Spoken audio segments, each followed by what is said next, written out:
iHeartRadioBroadway, driven by Mercedes-Benz. The best or nothing. It is such an honor to be included in a category that honors off-Broadway and off-Broadway and Broadway. I come from such an off-Broadway world, so this really is a huge honor to even just to be able to be here with so many of my friends and people that I love. This show has been an absolute dream in that, you know, as an artist, you always hope that the work that you do is going to really mean something to someone or really reach someone. And if anything, this show has really taught me that theater has an incredible capacity for change and really is significant in people's lives as medicine, as joy. So this is not something I could have possibly even imagined being here when we were doing it in Two River. So it's been wild. The fans of our show is the reason that we're here. You know, we're not playing New York City because we're a brand. We're not playing it because we have a very famous person in our musical. We're playing it because actual human beings discovered our musical and fell in love with it. And so to get to actually meet so many of these people who are longtime fans of our show has just been the most rewarding thing, you know, to actually talk to like kids and adults who are falling in love with these weirdo show tunes. It's like, it's you know, it's amazing. And like to get to hear, you know, how the show has actually touched people. It's, you know, what you always dream of as a writer and you never really get. You know, as we were making Be More Chill in Jersey years ago, we all thought, oh, if this show had the opportunity to be in front of some young people, you know, we really think that they would connect to it. But when you're doing a show to regional theater, it's rare that you get young people to come into the theater. And so the fact that so many young people have just like lost their minds in a great way over the show, and that I get to speak to them in person, it's the greatest gift. I was just talking to my buddy Charlie Rosen about this. You know, it's the fact that our show is something that can cajole a young person into the theater for the first time is the greatest compliment in the whole world. You know, my first show was Little Shop of Horrors, and it was a show that I wanted to see because I happened to see that movie, and I was like, oh, I'd like to see that on stage, and I'm so lucky that was my first show. And the fact that the kids who are going to our show, their first experience in the theater will be a musical where the cast looks like actual human beings and not like musical theater robots, and a musical that is about celebrating the differences in each other, and a musical that is totally weird. I love that that'll be their frame of reference, you know? And my dream is that these kids who are coming to see Be More Chill and loving Be More Chill will be the people who are going to run theater in 10 years. I mean, and that's what it will be, you know? And so I'm proud to have a small part in that. I am so excited to be nominated for this. As some, you know, orchestrations is a category that not a lot of people totally understand unless they're also musicians, but I think everybody can appreciate if they know a little bit about what it is and what it means for a show. So to be nominated for this category of orchestrations really means that people appreciate like the overall shape and arc of the music of Be More Chill and acknowledge that I've had a early personal hand in the way that the show has been shaped overall, so it's really an honor. We've been working on the show for now 4 or 5 years since Two River, and because it's always been the same team and the same group of people in this family, it feels like a really personal piece that we've all grown together and we've all contributed to in such a major artistic way. It just feels sort of like truly our artistic vision come to life finally after so long. It's really great. It is joy, it is validation, it is relief. It is joy. It means this nomination is for this entire company. It's for the cast. It's for my director and collaborators and the village of people it takes to put him in a dress and heels every night. And it's joyous, and it's sort of acceptance in this community that I've always wanted to be a part of. It really is. It's very moving for me. Norman Lear, Cara Burnett, Tina Fey, Patti LuPone.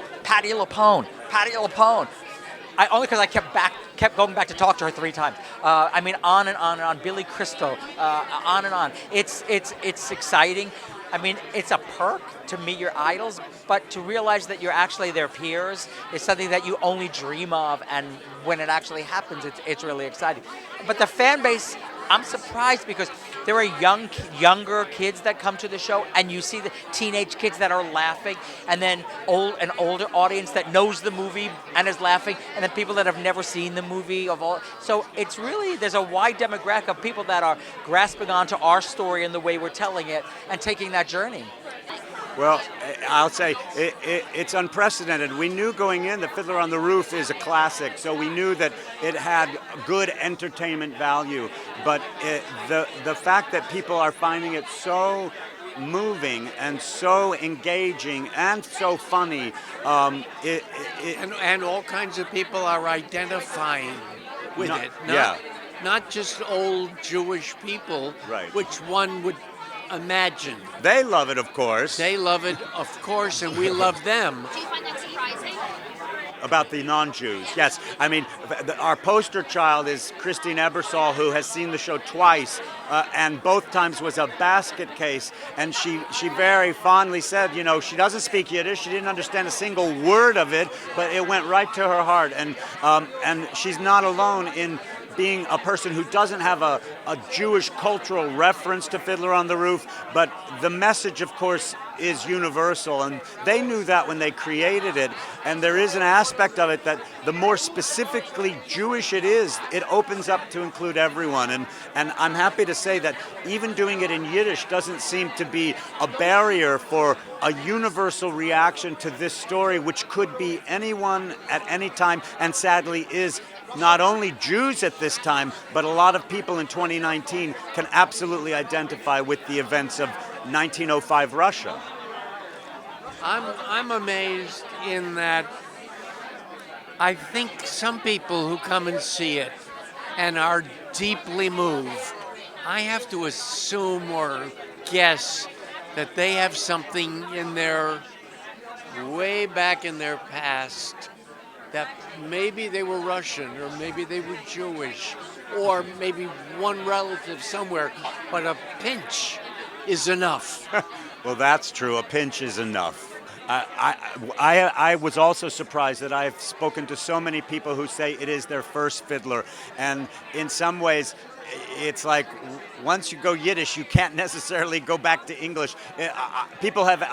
I'm delighted that people who experience it for the first time in Yiddish are having such a meaningful experience. I myself played Tevye as a kid in English. Now I'm playing him in Yiddish. I can't even at this point contemplate what it would mean to go back into English because, granted, the English is a classic, but there is something so unique about the Yiddish expression that I am just enjoying it beyond belief to tell this story and to sing and act Tevye in Yiddish. Would you like to do it in Chinese? Well, we could take it to China, sure. They want to. It means a tremendous amount as somebody who grew up, being a theater fan. My writing partner and I, Anthony King, we were kind of theater nerds together since we were 14 years old in Durham, North Carolina. So we've been doing theater forever and following the awards forever. And so being here as a nominee is pretty mind-blowing.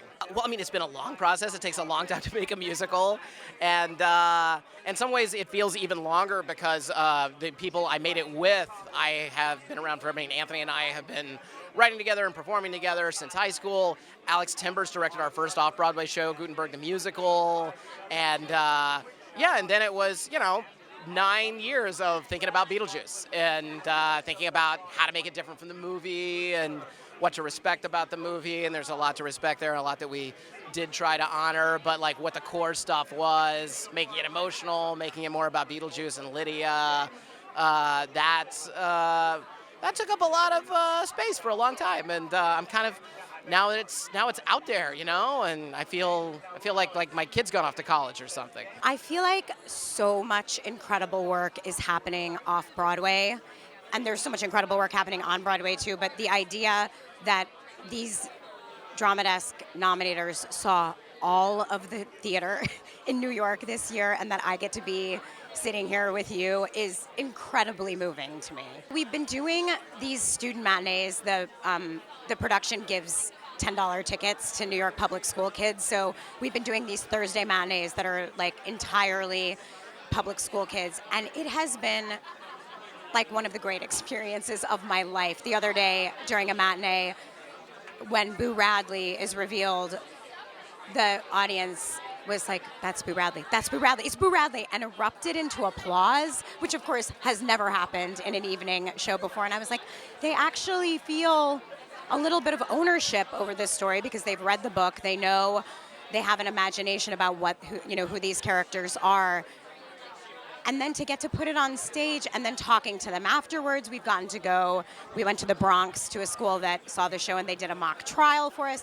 It just feels like, I think very much in the spirit of, I hope what Harper Lee would have wanted, which is that, the book, it stands on its own, but it also is like, it's reaching many, many young people. Thank you so much. Oh my goodness.